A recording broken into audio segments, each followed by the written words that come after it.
Good morning बच्चों।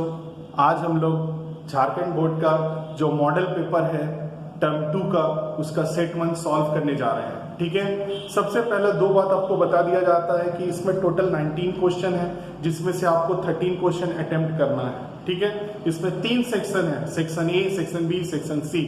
Section A में आपको टोटल 7 क्वेश्चन है, जिसमें से 5 अटेम्प्ट करना है। सेक्शन बी में 7 क्वेश्चन है, जिसमें से 5 अटेम्प्ट करना है। और सेक्शन सी में 5 क्वेश्चन है, जिसमें से ओनली 3 क्वेश्चन अटेम्प्ट करना है। ठीक है, चलिए देखिए कैसे हम लोग इसको सॉल्व करते हैं। ठीक है, पहला क्वेश्चन है state Newton universal law of gravitation. हम लोग जानते हैं यूनिवर्सल लॉ ऑफ ग्रेविटेशन है क्या। जो फोर्स ऑफ अट्रैक्शन होता है वो डायरेक्टली प्रोपोर्शनल होता है प्रोडक्ट ऑफ द मास का, और इनवर्सली प्रोपोर्शनल होता है दोनों के बीच का डिस्टेंस का। इसलिए लिखे हैं state Newton's law of gravitation states that any particle of matter in the universe attracts any other with the force varying directly as the product of the mass and inversely as the square of the distance between them। ये पहला है। ठीक है, उसी तरह दूसरा question क्या है, एक डिफरेंस लिखना है small g and capital G. Small g क्या है, acceleration due to gravity, capital G gravitational constant. Altitude का मतलब यहाँ पे हम लोग जान लीजिए हाइट होता है। क्या बोले, the value of acceleration due to gravity change करता है हाइट के साथ, while the value of capital G that is gravitational constant remains constant throughout the universe. पूरे यूनिवर्स में कैपिटल जी सेम रहेगा।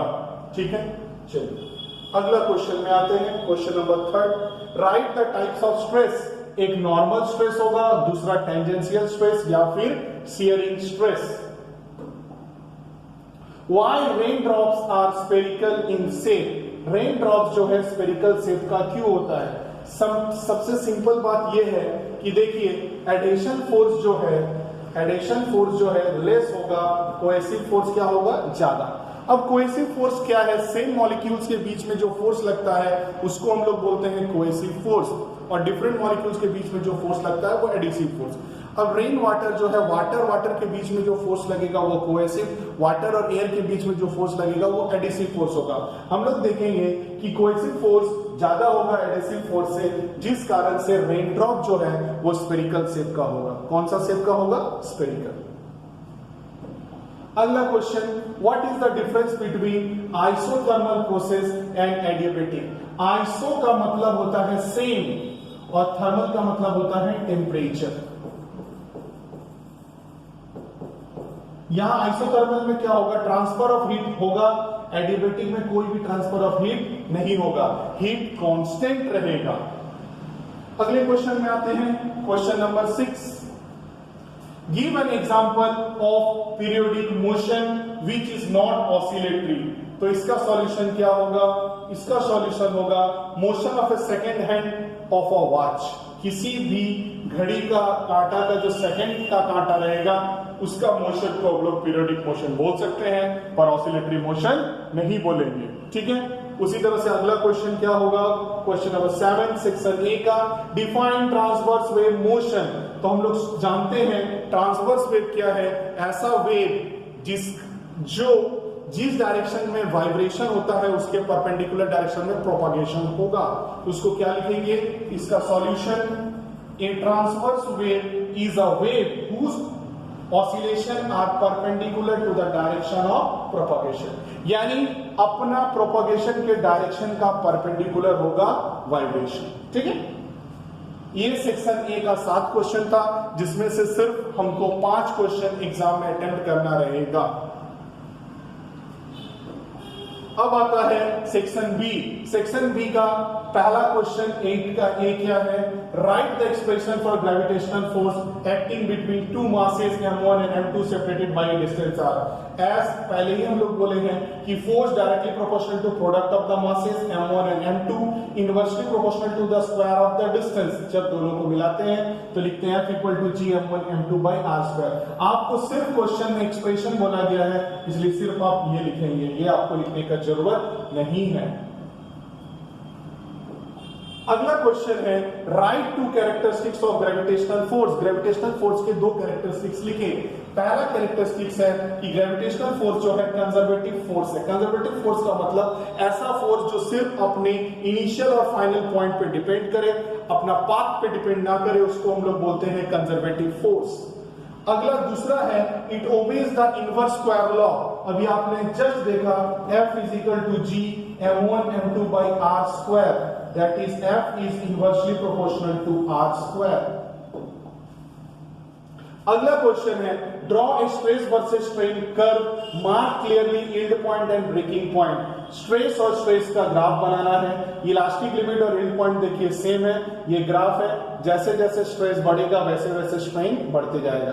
इस बी पॉइंट तक elastic limit है, जहां तक stress directly proportional to strain होता है। उसके बाद इलास्टिक लिमिट के बाद stress directly proportional to strain नहीं होगा।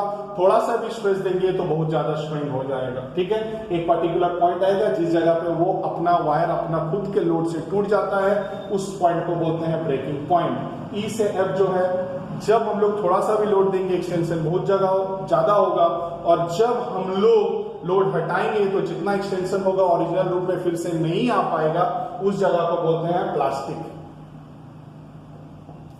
अगला है derive N expression for access pressure inside a liquid drop. देखिए ये एक लिक्विड ड्रॉप है, ठीक है, इसका रेडियस क्या है r, ठीक है, रेडियस क्या है r, और ये जो प्रेशर के कारण इसका एक्सटेंशन क्या हुआ dr, छोटा सा एक्सटेंशन। s को क्या बोले हैं surface tension of the liquid drop. p क्या है excess pressure inside the liquid drop. Due to excess pressure मान लेते हैं कि छोटा सा इंक्रीज होता है रेडियस ऑफ द ड्रॉप में, क्या dr। वर्क क्या होता है फोर्स इनटू डिस्प्लेसमेंट, तो work force pressure is equal to force into area. Sphere है इसलिए एरिया क्या होगा 4 pi r square into displacement क्या है dr। अब देखिए सरफेस एरिया में इंक्रीज क्या होगा, हम लोग ऑलरेडी देख चुके हैं कि यहां से यहां तक का रेडियस क्या है r प्लस dr, और ये वाला रेडियस क्या है r। तो इंक्रीज इन सरफेस एरिया क्या होगा 4 पाई r प्लस dr का whole square minus 4 pi r square. 4 pi common ले लिए तो बचा a प्लस b का whole square r square dr का whole square plus 2r into dr minus r square काट दिए। देखिए dr जो है बहुत ही छोटा वैल्यू है, किसी भी छोटा वैल्यू का स्क्वायर करेंगे तो और छोटा हो जाएगा, इस कारण से dr को हम लोग नेग्लेक्ट कर दिए, लिखे 8 पाई r इंटू dr। अब आगे है इंक्रीज इन सरफेस एनर्जी क्या होगा, increase in surface area into surface tension. तो सरफेस एनर्जी ऑलरेडी हम लोगों ने निकाल के रखा है, क्या निकाला P into 4 pi r square into dr, ये एनर्जी है, यहां पुट कर दिए हम लोग। और सरफेस एरिया क्या 8 पाई r dr, 4 पाई से 8 पाई को काटे तो 2, r से r को काट दिए, dr से dr काट दिए, तो बचा P is equal to 2s into r। यही excess pressure inside a liquid drop है। अगला question, what is a simple pendulum. सबसे पहले सिंपल पेंडुलम देखने में कैसा लगता है, देख लीजिए, ये है सिंपल पेंडुलम। पेंडुलम जो है इस तरह से मूव करते रहे, ठीक है। सिंपल पेंडुलम है क्या, तो बोला सिंपल पेंडुलम कंसिस्ट करेगा हेवी पॉइंट मास, ये हेवी पॉइंट मास बॉडी है जिसको सस्पेंड किया गया है वेटलेस। ये जो वायर है वो वेटलेस होगा, दैट मींस इसका कोई भी वेट नहीं होगा, और परफेक्टली फ्लेक्सिबल मतलब इसको खींचने से भी एक्सटेंशन नहीं होगा। कहां से है, रिजिड सपोर्ट से कांटेक्ट है, ये देखिए ये है रिजिड सपोर्ट, इससे वो कांटेक्ट में है, ठीक है, जो फ्री टू ऑसिलेट अपने आप ऑसिलेट करता है, ठीक है। ये सिंपल पेंडुलम का डेफिनेशन हो गया। अगला इसमें क्वेश्चन दिया है write an expression for time period of a simple pendulum. तो time period of a simple pendulum होगा t is equal to 2 pi root over l by g। इसी का क्वेश्चन नंबर सी है what is the effective length of a second pendulum. हम लोग जानते हैं कि सेकंड पेंडुलम का टाइम पीरियड होता है 2 second. t is equal to 2 pi root over l by g। t 2 pi root square किए दोनों साइड में, 2 को काट दिए, स्क्वायर किए तो 1 pi square l by g। तो इधर l equal to g by pi square आया। l g का वैल्यू होता है 9.8, पाई 3.14, 3.14, 3.14 का स्क्वायर 9.85, 9.8 से 9.85 को काटेंगे लगभग वैल्यू 1 मीटर आएगा, इसलिए इफेक्टिव लेंथ क्या होता है नियर अबाउट 1 मीटर। ओके, अब नेक्स्ट क्वेश्चन में चलते हैं। Obtain N expression for work done during an isothermal process. मान लेते हैं कि 1 mole of an ideal gas contain कर रहा किसी परफेक्टली कंडक्टिंग सिलेंडर में, जिसको फिट किया गया है perfectly frictionless piston. Cross section area क्या है A, ये देखिए एक है पिस्टन है, ठीक है, यहाँ पे फिट किया गया, यहाँ पे क्या कि जब हिट करेंगे तो ऑब्वियस है इसका इंक्रीज आएगा dx, ठीक है। Force acting on the piston F equal to क्या होगा PA, pressure into area. dw क्या होता है F into dx, pressure into area क्या है force, P into A dx क्या होगा dv, ठीक है। आगे देखते हैं। अब देखिए dw is equal to pdv, pv equal to nRT, ideal gas equation हम लोग जानते हैं। नंबर ऑफ मोल को ऑलरेडी 1 लिए हैं इसलिए 1, pv equal to RT, p equal to RT by v, RT by v dv कहां से कहां तक v1 से v2, RT dv by v। देखिए 1 बाई x का इंटीग्रेशन होता है नेचुरल लॉग ऑफ x, तो 1 बाई v होगा natural log of v, that is log e base e है। अब बेस e को अगर बेस 10 में चेंज करना रहेगा तो 2.303 लिखना पड़ेगा। यहां देखिए लोअर लिमिट, ये upper limit, RT log e v2, upper limit minus lower limit, log e v2 by v1, 2.303 RT log 10 v2 by v1, ये मेरा प्रूफ हो गया, ठीक है। अगला क्वेश्चन,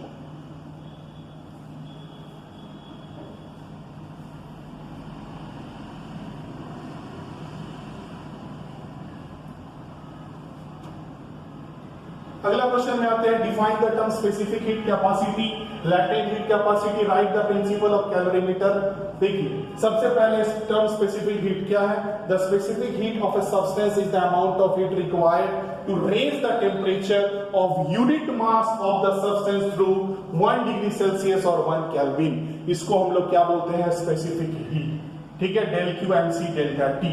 उसके बाद आता है लैटेंट हीट क्या है?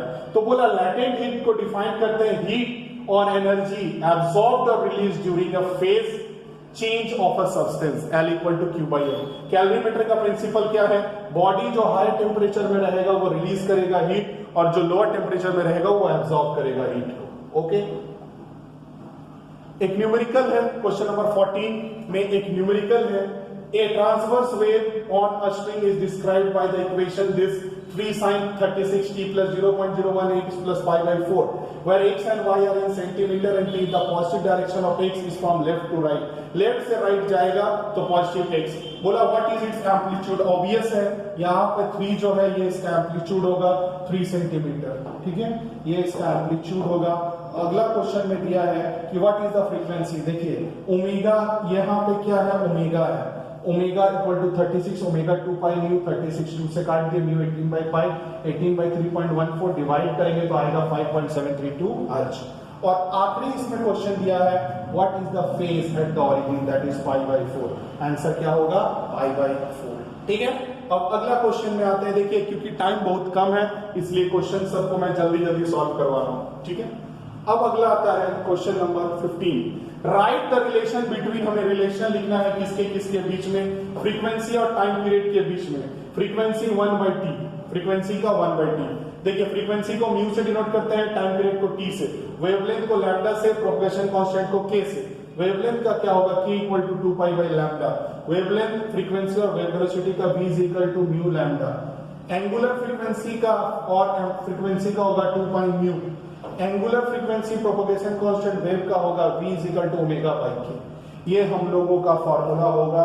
ये क्वेश्चन आने का चांसेस रखता है क्योंकि ये छोटा क्वेश्चन है और सबके बीच में रिलेशन पूछा गया है, ठीक है। फ्रीक्वेंसी टाइम पीरियड का mu equal to 1/t, wavelength propagation constant k equal to 2 pi by lambda, okay. Next question, next question है जो बहुत ही बड़ा क्वेश्चन है। State and prove Bernoulli's theorem. तो बर्नौलीज थ्योरम क्या कहता है? किसी भी आइडियल फ्लूइड में sum of pressure energy, kinetic energy, potential energy, sum of pressure energy, kinetic energy और पोटेंशियल एनर्जी पर यूनिट मास क्या होगा? कांस्टेंट। ये देखिए pressure energy, kinetic energy, potential energy per unit मास क्या होगा? Constant, okay. अब हम लोग को इसी क्वेश्चन में इसका प्रूफ भी लिखना है, तो इसका प्रूफ के लिए हम लोग क्या करेंगे?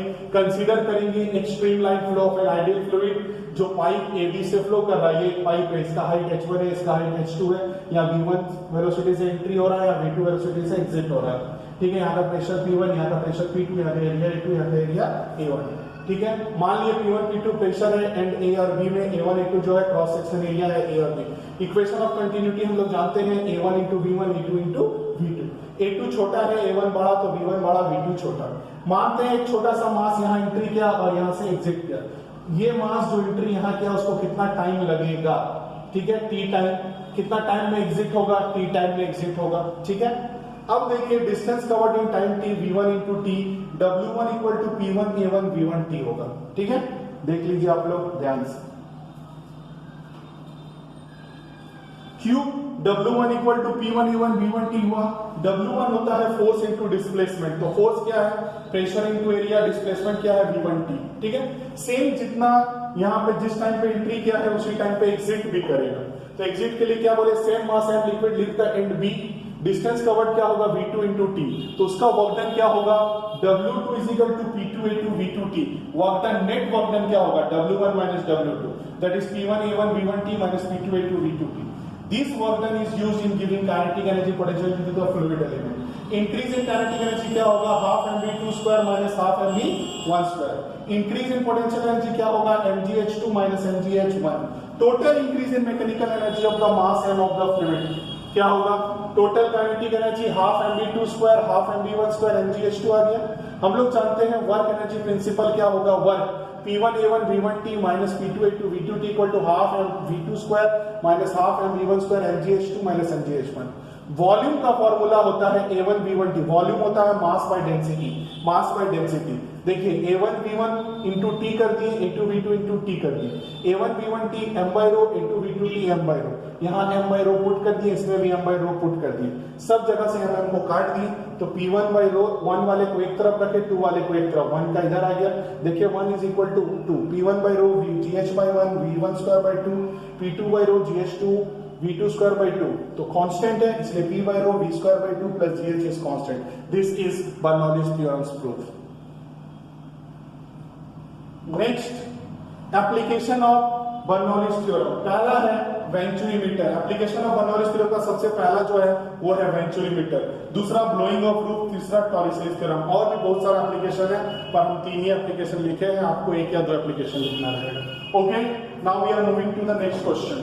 नेक्स्ट क्वेश्चन है डिफाइन ग्रेविटेशनल पोटेंशियल। हम लोग जानते हैं किसी भी यूनिट मास को अगर इंफिनिटी से पर्टिकुलर पॉइंट में लाने के लिए जो वर्क करना पड़ता है उसको हम लोग बोलते हैं ग्रेविटेशनल पोटेंशियल। इसलिए मैंने यहां लिखा है gravitational potential at a point in the gravitational field is the amount of work done in bringing a unit mass from infinity to that point, that particular point. Okay, next question is derive an expression for gravitational potential of a mass. ये एक मास है जिसका m लिखे हैं, इसके कारण यहां से हम लोग एक यूनिट मास को इंफिनिटी से ला रहे हैं पर्टिकुलर p पॉइंट के किसके रास्ते? ab के रास्ते। O से लेके P का दूरी r है, O से लेके A का दूरी x है, छोटा सा A से लेके B का दूरी क्या है? dx। हम लोग एक आइसोलेटेड बॉडी जिसका मास m है हमको कैलकुलेट करना है ग्रेविटेशनल पोटेंशियल पॉइंट P पे। r डिस्टेंस है P का सेंटर O से, ठीक है। Force equal to G m1 m2 by x square, क्योंकि यहां से यहां तक का डिस्टेंस क्या है? x। यूनिट मास को m1 मान लिए हैं, gm by x square. Work होता है force into displacement, dw gm by x square into dx। कहां से ला रहे हैं? इंफिनिटी पे। कहां पर ले जा रहे हैं? r तक। कहां से ला रहे हैं? इंफिनिटी से। कहां पे ले जाएंगे? r तक। gm dx by x square, देखिए x का पावर 2 है, ऊपर जाएगा तो x का पावर -2, इंटीग्रेशन x का पावर -2 + 1 -2 + 1 इंफिनिटी से r, माइनस बाहर आ गया, x -1 1/x पर इंफिनिटी से r, x की जगह पे r बैठा है, upper limit minus lower limit, any number divided by infinity is 0। That means v equal to minus gm by r। v इसलिए लिखे हैं, पोटेंशियल को हम लोग v से डिनोट करते हैं। किससे डिनोट करते हैं? v से। पोटेंशियल को हम लोग v से डिनोट करते हैं। Okay, v equal to minus gm by r because one by infinity is 0। अगला question, derive an expression for one displacement and second is the velocity। मान लेते हैं ये एक सर्कुलर पाथ है, ठीक है। यहाँ O से लेके पॉइंट P कोई पार्टिकल जो है मूव कर रहा है, SHM कर रहा है, ठीक है। अब देखिए यहाँ ओमेगा टी है, O से लेके P तक r है, O से mx, O से n क्या है? y। साइन ओमेगा टी क्या होगा? यहाँ पे साइन ओमेगा टी होगा, sine omega t perpendicular by hypotenuse, that is pm by ot। pm का वैल्यू क्या है? y, ot का value r, y equal to r sin omega t। ये है डिस्प्लेसमेंट। अब हम लोगों को निकालना है वेलोसिटी। ऑब्वियस है डिस्प्लेसमेंट का अगर डिफरेंशिएशन करेंगे तो हमको क्या मिलेगा? Velocity. Velocity v equal to dy by dt, v d by dt by r sin omega t, r constant side कर दिए, sin ओमेगा t, sin का differentiation cos omega t, omega t का omega, v equal to omega r cos omega t, omega cos को लिख दिए √1 - sin square omega t, sine omega T का क्या होगा, Y square by R square इधर shift किया, R square minus Y square, root से आर निकला, आर आ गया, आर कट गया, v equal to omega root over R square minus Y square, this is velocity.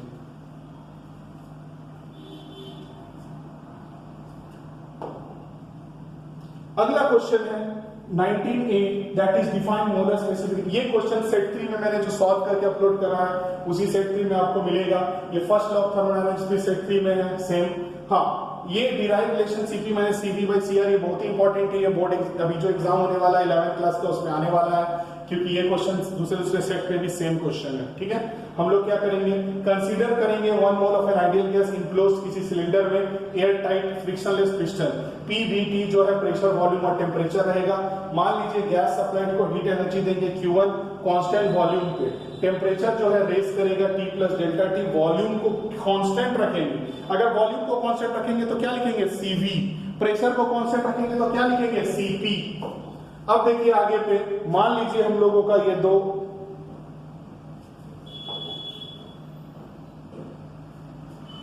देखिए यहाँ पे क्या है, एयर टाइट कंटेनर, यहाँ pressure volume temperature constant, heat दिए तो ये हीट दिए तो क्या करेगा, एक्सपैंड होकर फैलना चाहेगा, पर हम लोग एडिशनल वेट दे दिए, इसका मतलब वॉल्यूम को क्या रखे हैं, कांस्टेंट, यानी टेम्परेचर बढ़ा प्रेशर बढ़ा तो वॉल्यूम कांस्टेंट रहा। Q1 is equal to NCV delta T, n का वैल्यू 1, CV डेल्टा T आया। अब इसी सेम केस में हम दिखाएं कि अगर हम लोग एडिशनल वेट नहीं देते तो वो एक्सपैंड कर जाएगा dx, इसमें प्रेशर कांस्टेंट हो जाएगा, वॉल्यूम इंक्रीज करेगा, यानी CV CP। ठीक है, ये CV था, ये CP स्पेसिफिक कांस्टेंट है Q2 1 CP डेल्टा 2। Q2 क्या होगा, Q1 प्लस dW, तो Q2 के जगह पे ऑलरेडी हम लोग लिखे हैं CP डेल्टा T, Q1 का CV delta T, work done force into displacement, force pressure into area, A into dx क्या होगा, dV। CP delta T equal to CV delta T plus P delta V। हम लोग जानते हैं PV equal to RT, volume बढ़ा P plus delta V, RT T बढ़ा T plus delta T, यहाँ P into V, P delta V, RT R delta T, PV RT बराबर है इसलिए काट दिए P delta V R delta T, यहाँ delta T आया, क्यों, क्योंकि R डेल्टा T बराबर क्या लिख दिए, P डेल्टा V, कट गया, CP equal to CV plus R, CP minus CV equal to R। ये हुआ हमारा पूरा क्वेश्चन सॉल्व सेट 1 का। हम लोग सेट 2 भी अपलोड करने वाले हैं बहुत जल्दी। आप सेट 1 हो गया, सेट 2 सेट 3 तीनों ही सेट को अपलोड करेंगे। आप लोग अच्छा से इस सभी क्वेश्चन को सॉल्व करें, अच्छा से देखें, क्योंकि मैक्सिमम क्वेश्चन इसमें आने का चांसेस है सैंपल पेपर का, और जो क्वेश्चन कॉमन होगा वो ज्यादा चांस रहेगा आने का। ओके, थैंक यू, आज के लिए बाय।